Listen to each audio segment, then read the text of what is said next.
제가 1년에 한 번씩 유언장을 쓰는데요. 유언장에 제가 죽어서 장례식 때 불러줄 찬송에 오늘 성가대 가신 찬양이 있습니다. 너무 감사합니다. 아주 깊은 은혜를 받았습니다. 제가 어디 갈 때마다 꼭 이 얘기를 합니다. 왜냐하면 혹시 거기에 오실 때 우리 교인들이 그걸 안 부르고 있다면 불러달라고 말씀해 주시면 고맙겠습니다. 여러분 안녕하세요. 네. 방금 소개받은 대로 저는 서울북로의 생명사랑교회에서 목회하는 한문동 목사입니다.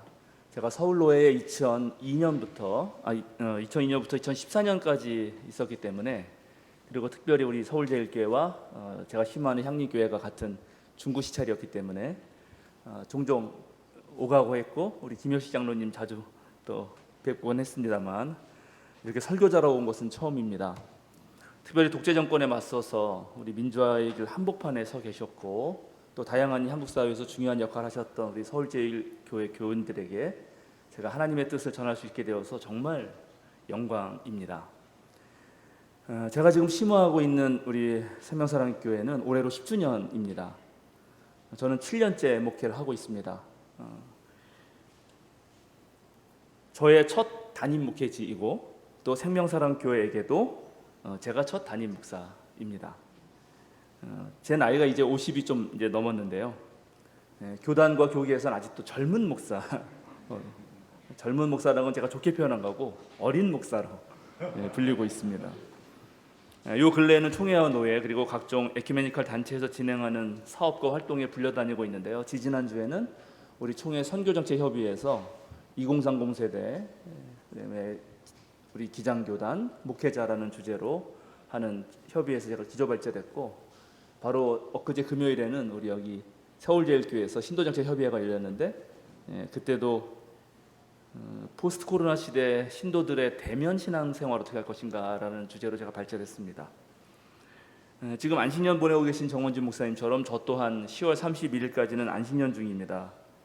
이 시간을 제가 이용해서 전국에 있는 저희 교회의 온라인 성도들, 그리고 동료, 선후배, 목사님들을 만나고 있으면서 지금 한국교회가 어떻게 되고 있는지, 그리고 어떤 어려움들과 어떤 고민들이 있는지를 듣고 있습니다.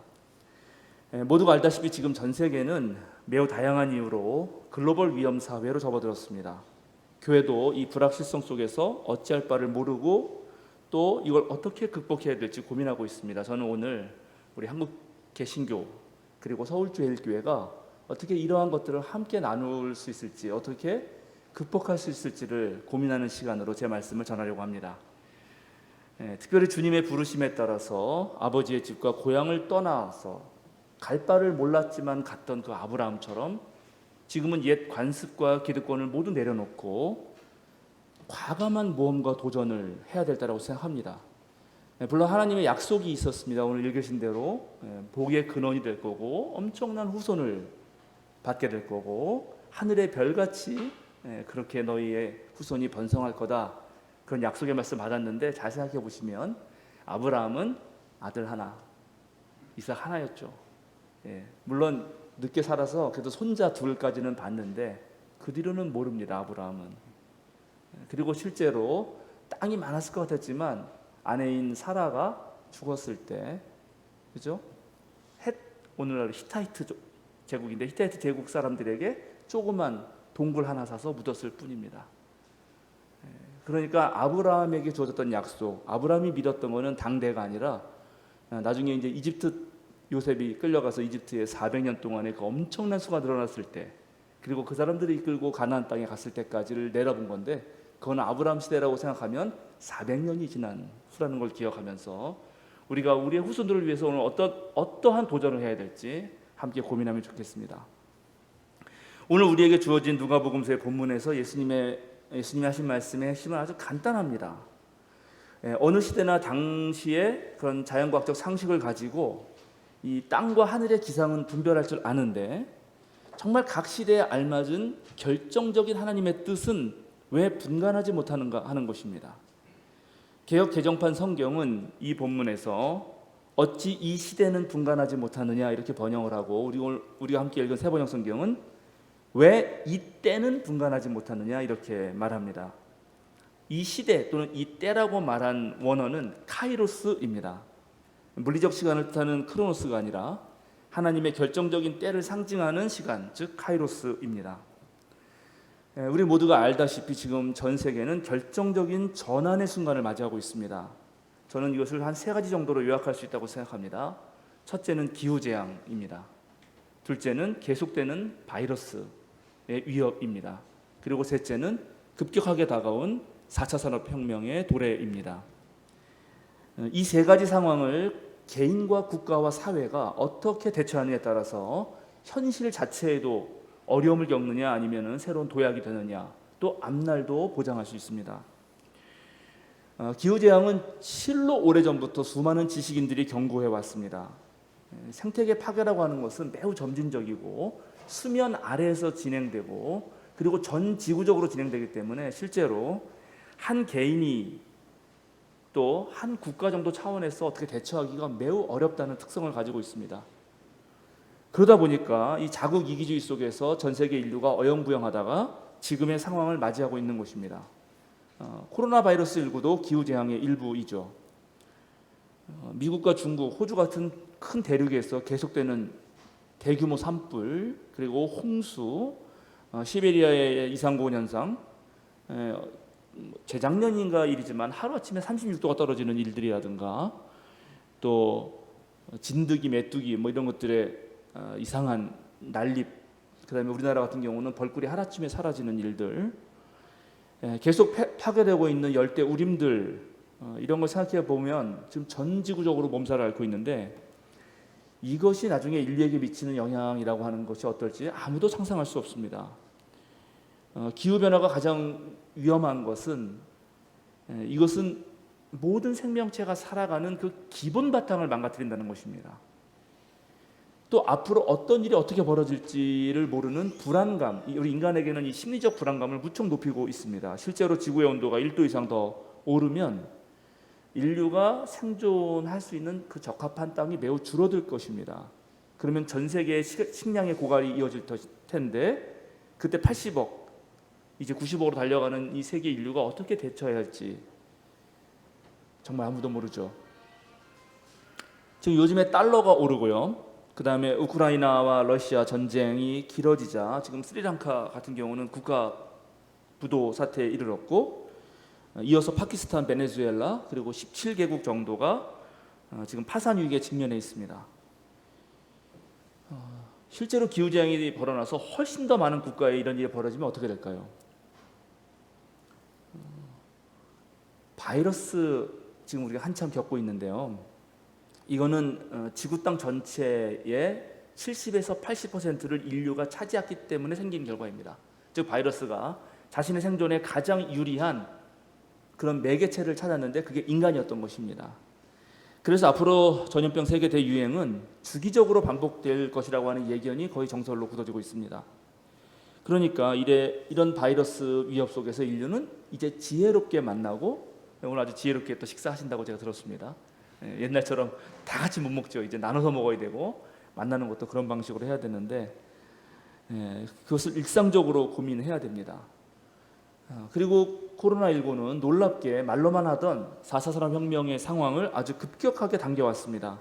이제 우리 모두는 재택근무가 익숙해졌고요. 학생들도 이 온라인으로 하는 줌 강의, 구글 미트 이런 게 아주 익숙합니다. 비대면 상황이 가져온 우리 사회의 어떤 우리 삶의 변화라고 하는 것은 그야말로 획기적인 것입니다. 저는 현대인들이 3종류의 삶을 살고 있다고 우리 교인들에게 늘 말해왔습니다. 첫째는 우리 생존의 물리적 기반이 되는 실제 세계이고, 또 하나는 인간의 정신과 상상력이 만들어내는 신념의 세계입니다. 그리고 마지막은 바로 온라인으로 이루어지는 가상 세계입니다. 우리는 지난 세월 각자가 처한 물리적 환경 그리고 지정학적 위치에 따라서 각자의 가치관과 신념을 만들어 왔습니다. 그런데 어떤 신념과 어떤 가치관을 가지냐에 따라서 우리의 실제 세계를 다르게 볼 수 있는 안목 또한 키워온 것입니다. 그리스도교는 이 신념 세계에 속한 종교이고, 어떤 신념을 갖느냐에 따라서 우리들이 처한 이 실제 세계를 전혀 달리 보게 하는 그런 힘을 준 것입니다. 그런데 여기에 이제 가상 세계가 하나 더 들어온 것입니다. 그런데 이 가상 세계가 그렇게 단순한 세계가 아니라 실제 세계와 신념 세계를 막 가로지르면서 마구 뒤섞이고 있고, 디지털 원주민들, 우리의 어린이 청소년 교우들 같은 경우는 실제로 그것을 전혀 구분하지 않고 자유롭게 넘나들고 있습니다. 그런데 이런 세계의 등장이라고 하는 것은 방금 말씀드린 대로 디지털 원주민과 디지털 문맹 사이에 심한 양극화를 불러일으킬 것이고, 그 세대 차이에 의해서 서로 불통과 갈등, 그리고 또 다른 어려움을 불러올 것이 거의 분명해 보입니다. 우리가 맞닥뜨린 이런 상황과 변화 속에서 과연 교회는 어떤 사역을 해야 하는가? 우리들이 가지고 있는 그리스도교의 신앙 고백과 우리 주님의 말씀에서 비롯된 진리를 어떻게 이 변화된 상황에서, 이 세상 속에서 전하고 설득력을 가질 수 있을까? 이것이 우리 앞에 놓인 과제고, 정말 이 과제를 어떻게 잘 풀어가느냐가 우리 서울제일교회, 생명사랑교회, 한국개신교회 매우 중요한 문제입니다. 저는 한 3가지 정도만 오늘 말씀드리려고 합니다. 저의 도전이기도 합니다. 이것이 곧바로 서울제일교회에 적용될지는 모르겠지만, 그러나 함께 우리가 지혜를 모은다는 차원에서 생각해 주시면 고맙겠습니다. 첫째, 앞으로는 반드시 온라인 목회가 기존 그런 대면 목회와 더불어서 같은 등급으로 가야 한다는 것입니다. 피할 길이 없습니다. 코로나19 상황, 4차 산업 도래, 그리고 올라오는 우리 젊은 세대들을 위해서 이건 피할 수가 없습니다. 우리나라는 다행히 인터넷 환경이 전국적으로 촘촘하게 구축되어 있기 때문에 이미 다양한 소셜 네트워크가 잘 구비되어 있죠. 코로나가 되면서 미국이 엄청 좋아졌습니다. 이 온라인 시스템이. 아시죠? 미국은 원래 너무 땅이 커가지고 안 됐는데요, 코로나 덕분에 엄청 발전했습니다. 미국도. 그러니까 이제 온라인으로 할 수 있는 다양한 목회 활동들을 개발해야 합니다. 그동안 한국 개신교는 모임 중심의 어떤 교회 활동을 했기 때문에 모든 예배와 교육과 선교와 활동이 코로나19 시대에 위축됐습니다. 따라서 앞으로는 이제 다른 방식을 고민할 필요가 있습니다. 코로나19가 딱 발생했을 때 저희 교회는 저희도 목회 운영위원회가 있는데, 거기서 결정을 하고 언제부터 우리 바로 비대면으로 간다 하고 결정한 바로 그 다음 주일날 결정하고 화요일날 터져가지고 바로 수요일부터 이제 비대면 상황으로 들어갔는데요. 그때 제가 우리 교단의 목사님의 한 언어에서 아이디어를 얻어가지고 원데이 원 컨텐츠, 하루에 한 가지 신앙 자료를 보냈습니다. 월요일날은 월요 아침 묵상, 그리고 기도할 제목들, 화요일은 영상으로 제작한 생명사랑 5분 말씀 묵상, 수요일은 수요 기도회 우리 실시간 유튜브 방송이 있었고, 목요일은 제가 하고 있는 사단법인 평화나무에서 제작하는 수요사경의 성경 공부, 금요일은 성서를 보는 눈, 그 다음에 토요일은 주의 기도 강의, 그리고 주일은 주일 예배 영상입니다. 성서를 보는 눈과 주의 기도 강의는 다 끝나서 그 이후로는 사도신경 강의, 그리고 마태복음서 강의를 했고, 사도신경 강의는 좀 끝났고요. 이제 마태복음서 강의는 이어지고 있는데, 그 뒤에 이어서는 명랑목회 이야기가 진행됩니다. 우리 교회 이름이 생명사랑이라서 뒤에 자를 빼면 생사가 되고 앞에 자를 빼면 명랑이 됩니다. 그래서 모임을 할 때 좀 싸워야 된다 그러면 생사를 걸고 생사썰전 이렇게 붙이고요, 재미있는 얘기를 해야 된다면 명랑을 하는데 명랑목회 이야기가 방향될 것입니다. 온라인 교육과 선교를 해보니까 자주 모이지 못하는 상황에서 그나마 교인들은 제 얼굴은 본다. 제가 연락드리면 저는 목사님 맨날 만나고 있어요. 저는 안 해도 돼요. 괜찮은 거예요. 그리고 우리 또 어르신들도 전교인 카톡방을 통해서 보내드리기 때문에 그만 열면 되니까요. 그리고 영상 같은 경우는 보다가 이해가 안 가면 잠깐 멈출 수도 있죠. 되감기 할 수가 있는 거예요. 청년들은 아침에 산책하면서 귀에 꽂고 걸어가면서 하는 겁니다. 상당히 그 장점들이 있었고, 또 보다가 이게 아주 감동이 되면 다른 사람에게 막 보내는 거예요. 너희도 봐라 이렇게. 자연스럽게 그것을 통해서 선교가 됐습니다. 우리 생명사랑교회는 요거보다 작은 공간 하나밖에 없거든요. 우리 서울제일교회가 너무 부러운데요. 그리고 주일 예배에 40명에서 50명 사이가 모이면 가득 찹니다. 작은 교회입니다만, 그러나 우리 교회 유튜브 구독자 수는 1,400명이 넘고 주일 예배에 매주 300~400명 이상이 참여하고 있습니다. 비대면 상황이 되면서 한국 교인들의 신앙생활이 흐트러졌다고 많이들 우려했지만, 제가 방금 말씀드린 대로 어떤 면에서는 이제 일정한 시간과 공간을 뛰어넘어서 언제든 무소부재하신 하나님을 다양한 방식으로 만날 수 있는 기회가 열린 것입니다. 이것을 잘 활용할 수 있는 주체적 신앙인이라면 어느 시대보다 훨씬 더 깊은 신앙의 단계로 들어갈 수 있습니다. 우리 원로 장로님 제가 존경하는데 한번 뵀더니 저한테 목사님 보내주시는 거 많아도 너무 많아요 그러셔요. 그래서 그냥 하나만 하셔도 돼요 제가 이렇게 했는데, 알고 봤더니 새벽 4시 반에 일어나셔서 새벽 기도 하시고 원래 하시던 말씀 묵상하시고 그다음에 자신이 우리 교회에서 보내주는 거 다 하시고 나면 한 2시간 반이 흘러요. 이제 그리고 나서 한 4시 반에서 6시 반까지 한 2시간 정도 하고 이제 일하러 나가시거든요. 그러니까는 혼자 할 수 있으면 얼마든지 더 깊이 들어가는 거죠.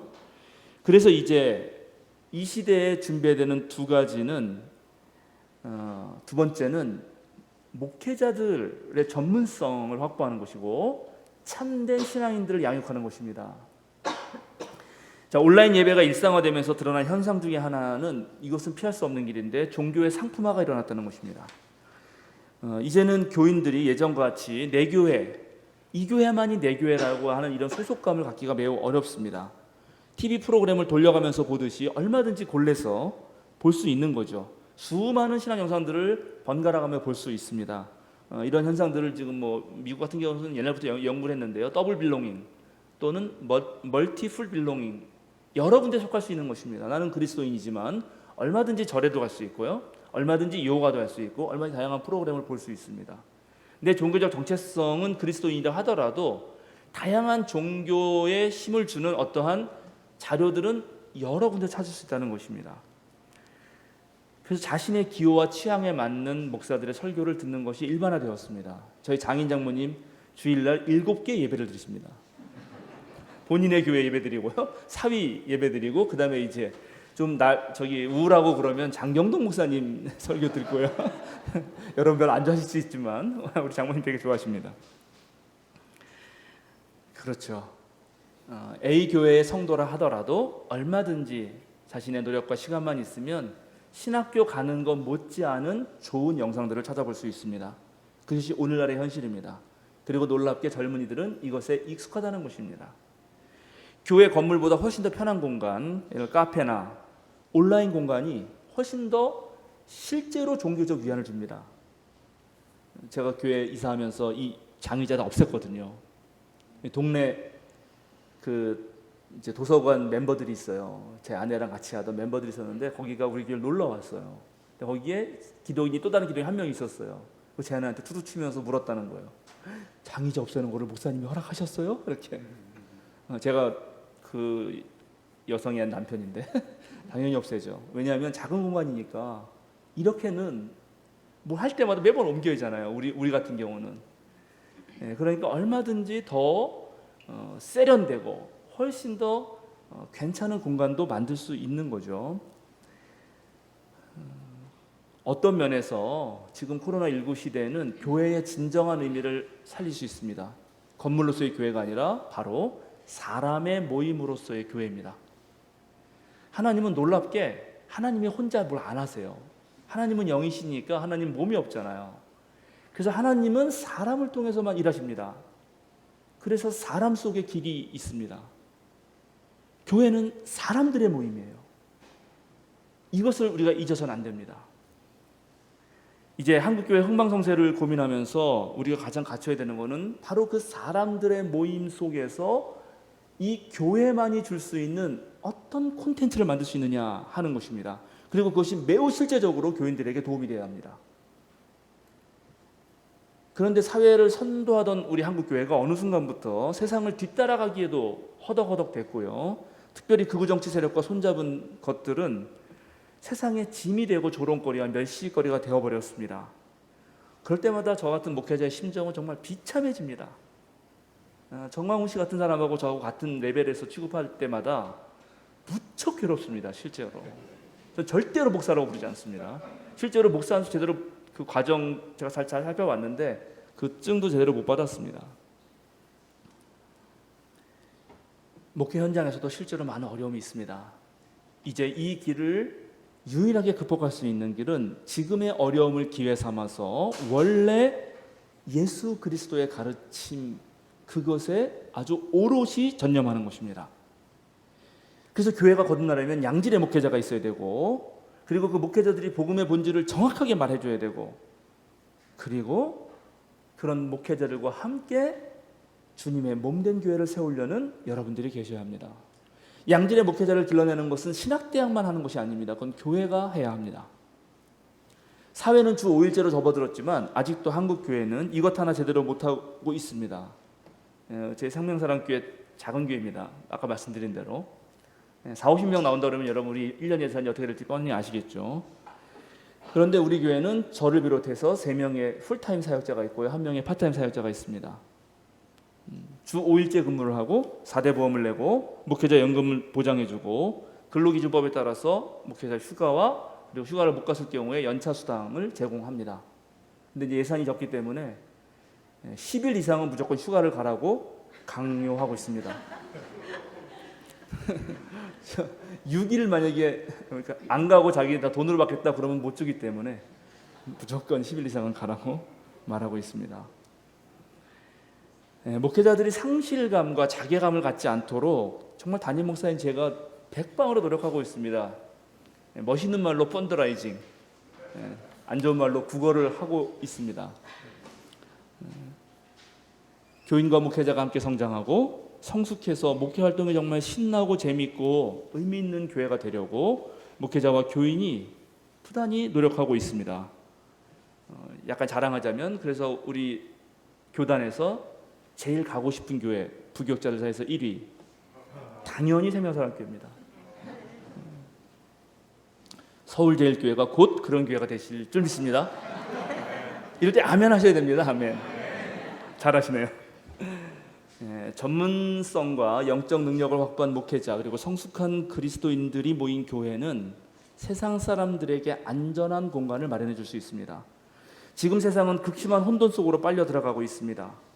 이런 세상의 종말적 분위기 때문에 사람들은 온갖 불안과 스트레스로 그리고 우울증으로 시달립니다. 이들에게 안전한 휴식처가 필요합니다. 어려움들을 극복하고 넘어설 수 있는 그 하늘의 지혜를 줄 알아야 합니다. 그래서 바로 교회가 그런 초월적 시간과 공간을 마련해 주어야 합니다. 언제나 구원의 소식에 목말라 있는 사람들에게 교회는 생수를 제공해 주어야 합니다. 그럼 우리 교회가 목마른 이들에게 어떤 생수를 줄 수 있을까요? 우리의 생명수가 되시는 예수님이 구약의 모든 율법과 예언서를 막론해서 한마디로 요약을 했는데 하나님을 사랑하고 내 이웃을 내 몸처럼 사랑하라 이렇게 말했습니다. 눈에 보이지 않는 하나님은 사랑할 수 없기 때문에 눈에 보이지 않는 하나님하고 어떻게 껴안고 어떻게 뽀뽀합니까? 그래서 이웃을 사랑하는 것으로만 증명될 수 있는데 놀랍게 예수님이 말했던 이웃은 이웃이 아니라 당시에 이웃이라고 불림받지 못하던 사람들이었습니다. 종교적으로 죄인으로 낙인찍혀지고 사회적 문화적으로 소외되고 억압받고 경제적으로 가난한 사람들, 그런 사람들을 예수님은 찾아갑니다. 심지어 자신을 박해하는 자들을 위해서도 기도하라고 말씀하십니다. 그런데 누군가를 받아들이고 환대하고 막 악수하고 껴안아주는 일이요, 그거 특별히 아무것도 아닌 자들을 사랑하는 일이요 무척 어려운 것입니다. 그것은 자기 자신을 사랑하는, 자기를 존중하는, 자기에 대한 높은 귀족적 자존감이 있을 때만 가능합니다. 내가 넓어야 한다는 것입니다. 갈라지고 찢어지고 싸우고 다투고 그래서 상처를 주고받는 일들이 생길 때 그 자리에서 한 걸음 물러나서 가만히 보면은 결국은 내 품이 약해서 품지 못했구나라는 걸 깨닫게 됩니다. 당신 때문이야 라고 말은 하지만 사실 상대방은 자극만 할 수 있습니다. 자극. 우리는 그 자극에 반응하는 인간이 아니라 주체적으로 행동하는 인간입니다. 우리는 내가 그리스도의 사랑으로 사랑해 보겠다고 책임적으로 말한 사람들입니다. 그게 그리스도인입니다. 그리스도인은 반응하는 인간이 아닙니다. 동물적 반사를 하는 사람들이 아닙니다.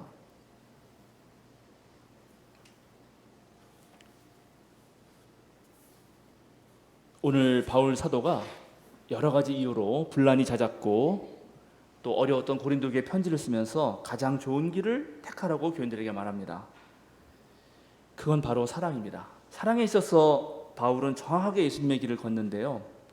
유럽에서 한동안 고린도 사람이라는 말은 성적 쾌락과 결부된 말이었습니다. 고린도 사람 같다 그러면은 아주 성적으로 방탕하다는 사람이라는 뜻입니다. 고린도는 고대 그리스 해양 도시로서 60만 명의 인구가 북적였던 아주 국제적인 도시였습니다. 온갖 인종의 많은 사람들이 몰려왔고요. 상업이 발달했습니다. 나와 전혀 다른 사람, 세계적인 도시였기 때문에 나와 다른 사람들이 있어서 내 권리와 내 자유를 지키는 것이 매우 중요했습니다. 다른 이들을 위한 양보한다든지 공공을 위해서 희생하는 것은 미덕이 아니었습니다. 내 자신의 이윤을 극대화하기 위해서 남들을 설득하려는 수사학교가 엄청 많이 발달했고요. 그래서 2년마다 열리는 그 이스트무스 축제를 통해서 대규모의 운동 경기가 벌어지는데 그때 1등하는 사람들, 더 세게, 더 강하게, 더 빨리 달리는 사람들에게 대한 환호가 엄청나게 가득했고 승자 독식의 문화가 자리 잡았습니다. 생존과 번영을 위해서는 강자에게 굴복할 줄 알아야 되고 강자의 길에서 권력을 탐해야 되고 수사학을 동원해서 온갖 이득을 얻어내야 합니다. 그게 고린도 교회의 일반적인 모습입니다. 그때 아무것도 아닌 사람들이요, 조롱의 대상에 불과합니다.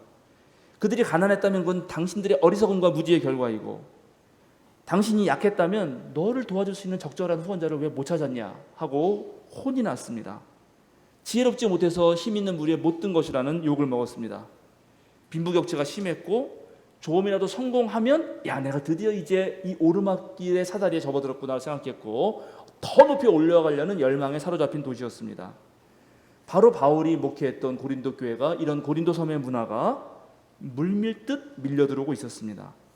공동체를 이끄는 지도자들 사이에서 나는 바울파다, 나는 베드로파다, 나는 아볼로파다, 아니 우리 모두 그리스도파니냐 이러면서 서로 주도권 싸움이 일어났습니다. 어떤 여성들은 한 남편의 아내이기를 포기하고 남편과의 성관계도 거부하면서 또 방언을 통해서 이 고린도 교회에서의 어떤 주도권을 잡으려고 애를 썼습니다. 고린도 교회는 주인과 종이 있었고 부자와 가난한 사람들이 있었는데 이들 사이에서도 갈등이 심했습니다. 우리가 말하고 있는 성만찬, 부자들이 먼저 먹을 거 다 가져와서 기다려야 되는데 기다리지 않고 다 먹은 다음에 나중에 온 사람들한테 자 이거 남은 거 먹어라 이렇게 했던 것입니다. 그때 바울 사도가 편지를 씁니다. 내가 여러분들에게 가장 좋은 길을 보여드리겠습니다. 바로 사랑장이라고 불리는 고린도전서 13장입니다. 바울 사도는 사랑이 가장 좋은 길이라고 말을 하면서 이렇게 말하죠. 온갖 천사의 말보다 예언한 능력보다 모든 지식과 비밀을 아는 것보다 심지어 산을 옮길 만한 믿음보다 자신의 모든 것을 내어주는 열정보다 사랑이 가장 좋은 길이다. 그러고 오늘 우리가 읽은 그 구절을 시작합니다. 사랑은 오래 참습니다. 여기에는 모두 15개의 동사가 들어있습니다. 왜냐? 사랑은 말이 아니라 행동이기 때문입니다. 그런데 바울은 어디에서 이 15개의 동사를 찾아냈을까요? 사랑은 오래 참습니다. 사랑은 친절합니다. 사랑은 시기하지 않습니다. 사랑은 질투하지 않습니다. 이런 걸 어디서 찾아낸 거죠? 바로 모욕당하는 예수님의 모습에서 찾아낸 것입니다.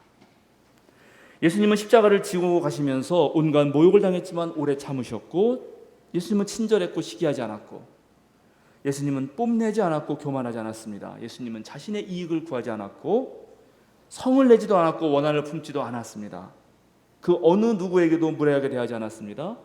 예수님은 불의를 기뻐하지 않았기 때문에 십자가에 달린 것이고 그 상황에서 언제나 진리이신 하나님과 함께 동행하였습니다. 예수님은 모든 것을 덮어주고 하나님의 모든 섭리를 믿으며 하나님의 약속이 이루어질 것을 바라며 끝까지 견디셨습니다.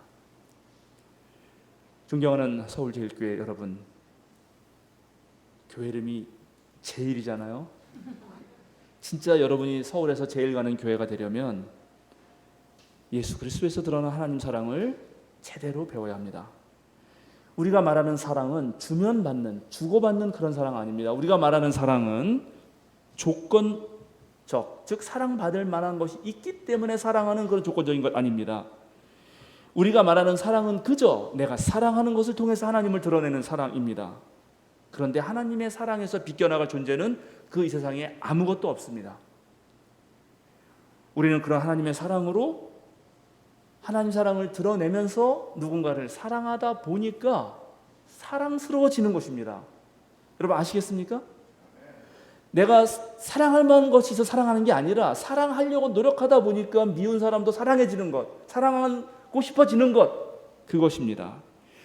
우리가 해야 할 가장 좋은 길은 바로 사랑하는 것이고 그 사랑할 수 있는 능력을 키우는 것입니다. 사랑만이 허다한 죄를 덮고 사랑만이 그 모든 것을 완성합니다. 우리는 사랑을 통해서만 누군가를 믿어줄 수 있고 사랑을 통해서만 미래에 대한 희망을 간직할 수 있습니다. 그렇기 때문에 모든 것이 사라져도 사랑은 남으며 온전한 사랑이 실현될 때 우리는 남김없이 그 모든 것을 꿰뚫어 보게 될 것입니다. 서울 제1신앙공동체 교우 여러분, 이 혼돈의 시기, 불안과 불확실성이 가득한 시기, 정말 세상이 교회를 멸시하고 조롱하는 이 시대에, 한치 앞을 내다볼 수 없는 이 시대에 제가 여러분에게 가장 좋은 길을 보여드리겠습니다. 사랑하고 더 사랑하십시오. 그것이 바로 새로운 시대에 가져야 할 진정하고 가장 확실한 새로운 신앙입니다. 말씀 생각하시면서 조용히 묵상으로 기도하시겠습니다.